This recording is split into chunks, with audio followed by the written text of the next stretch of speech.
What's up, guys? So I haven't actually done a video in a long time, but that is because I've had a baby. Yeah, so Sebastian Arthur Allen was born on the 17th of November 2019, and once you have babies, you don't get sleep, you don't have time to do your hair, you don't have time to do makeup. Yeah, I've learned that the hard way. But I fell pregnant, obviously, last year. I think I found out in May. I think. I don't actually know, to be fair. But I found out when I was 5 weeks pregnant. I went to have a scan because of certain medications I was on, and they said, we don't know if you're actually having a miscarriage right now. So I had to come back in 2 weeks' time, but in 2 weeks' time there was a lovely little, tiny little peanut there. But it was a very high-risk pregnancy because I was on a lot of medications that could be dangerous, and I was warned for the whole pregnancy, like, this could, you know, be dangerous. Oh, my dog wants to join. But so I was warned of that, like, from the very start. But everything was going fine. He was growing nicely, all the organs were okay. And then it got to about 35 weeks, 34, 35 weeks. But I didn't actually feel any movement. I did actually have something around 22 weeks when my midwife thought my water set broke, and they sent me to hospital, and they put one of those smear things in, and to be fair, it hurt a lot. But it was all fine. But at 35 weeks I stopped feeling movement, so I had to go into hospital every day to have CCTs, whatever they are, where they look at the baby's movements and heart rate. And if you can hear that noise, that's the washing machine, just ignore that. But they also did a scan, and it showed that there was too much fluid around Sebastian.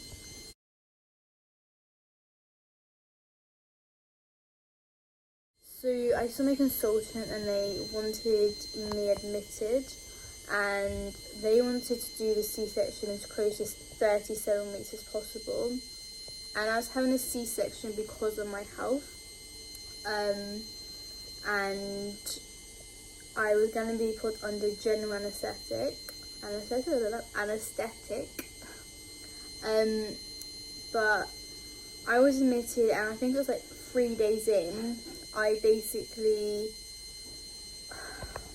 can't explain it, I felt like he was moving down. And the first night, the junior doctor was like, oh, do you know what, it's fine, it's Braxton Hicks. So the next day, obviously feeling the same thing, I was like, it's just Braxton Hicks, probably fine. But it got to the point where I became unresponsive. So yeah, but when I sort of came around, the consultant was there, and he said, call the medics. And I was thinking, oh great. But my heart rate was matching Sebastian's. So I was moved into delivery suite, and within 10 minutes I was in theatre. And obviously I was out of it. So Sebastian went out to his dad, Jordan. I remember sort of waking up and screaming, help me, because it was so painful. But Sebastian was resuscitated for 10 minutes.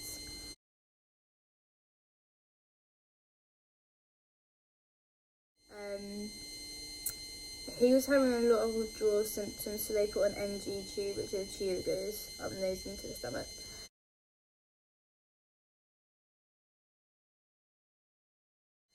Just to help him, because he wasn't feeling very well. So he was under transitional care, which is a form of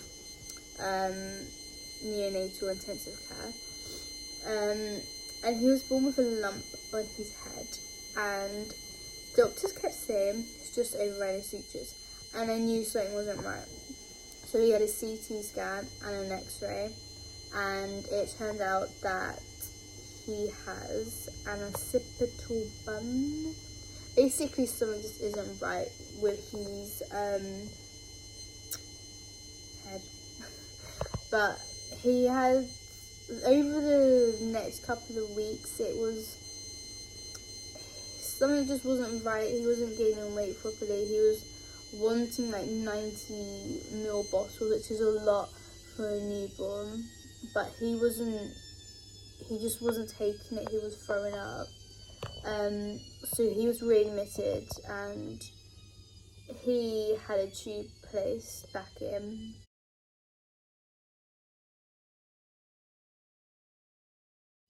And I was told by a dietitian he's gonna have this tube for a very long time, and he's 4 months old now, and he is still on that tube. I actually have a list of his diagnosis. Okay, so this is like a list of his diagnosis, and I'm probably not even gonna pronounce it properly because, you know, I'm not a doctor yet. He has oropharyngeal motor dysfunction, causing inadequate suck and swallow and risk of aspiration. He's nasogastric feed, so he's fed NG and he can't have anything orally. He's unsafe to take anything. Not that he'd be able to swallow it anyway. He has an occipital bun and accessory occipital suture, a possible non-IgE related cow's milk protein allergy, and he has severe gastroesophageal reflux, so severe acid reflux. And he also has faltering growth, so he's not gaining the amount of weight that he needs to. He's still, you know, he keeps dropping on and off the percentile charts, and he's just not really, you know, the same level as most children his age. Because yeah, he's 4 months now, and he's been in that hospital a lot of time.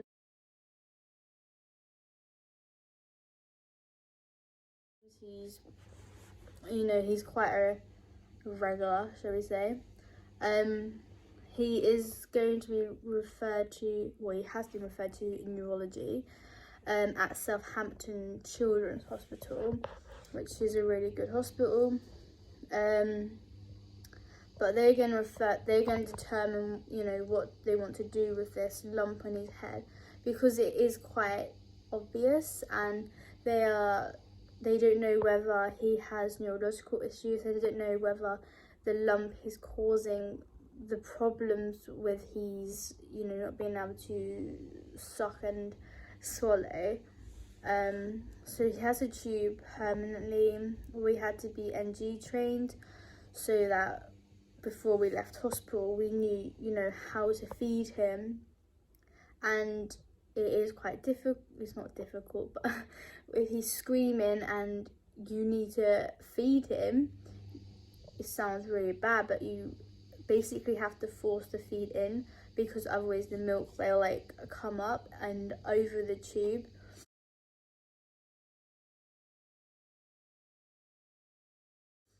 So because of the coronavirus at the moment, it is likely that he's going to have the tube for a long time, as they want to refer him to have a PEG, which is a feeding tube into the stomach, which will be nicer for him, because at the moment he's restricted with his hands because he has pulled the tube out, and is more hidden for him, but obviously given the current circumstance with the coronavirus, that is unlikely to happen anytime soon.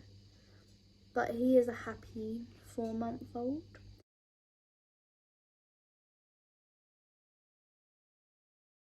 He just has all these, you know, conditions that we don't know why he has them, and yeah, but he's a happy 4-month-old. But yeah, I had a baby. Yeah, if you love your hair, if you love makeup,